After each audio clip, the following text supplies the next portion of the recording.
ആടി എന്തായി മറ്റേ ലൈസൻസ് പോയിട്ട് എന്താ കിട്ടിയോ? ഇല്ലേ കിട്ടിയിട്ടില്ല. ഒരു 10,000 റുപ്യ അയച്ചിട്ടില്ലേ? 10,000.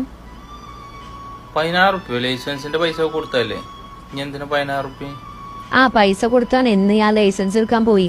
അപ്പൊ എന്താ വെച്ച് കഴിഞ്ഞാല് ലൈസൻസ് എടുക്കാൻ നേരത്തെ ആ വടിയൊക്കെ നാട്ടിക്കിട്ടുണ്ടല്ലോ. അപ്പോ പിന്നെ എട്ടിടാൻ പറഞ്ഞു. ഞാനൊരു 88 വരെ ഇട്ടു.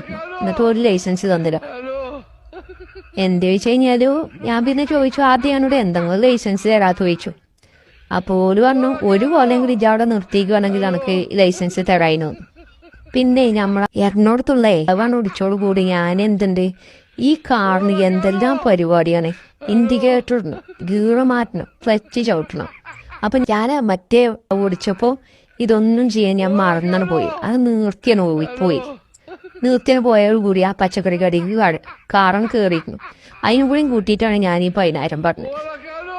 ഓൽക്കിനി പൈസ കൊടുത്തു കഴിഞ്ഞിട്ട് നമുക്ക് നഷ്ടമൊന്നുമില്ല. ഓലെ കുറച്ച് പച്ചക്കറി ഉള്ളത് പാക്ക് ചെയ്ത് കണ്ട് തരുകയും ചെയ്തിരിക്കണം. അത് കറി വെച്ച് ഓർണിക്കണം. പിന്നെ ഇനിയിപ്പോ ഞാൻ ഏത് സ്കൂളിലാണ് പോകണ്ടോ? ഇനി ഏത് ഡ്രൈവിംഗ് സ്കൂളിലാണ് പോകേണ്ടത്? എന്നല്ലേ പോകണ്ടില്ല. ഞാൻ പിന്നെ വിളിക്കങ്ങളെ. ഓക്കെ എന്നാ, അസ്സലാമു അലൈക്കും.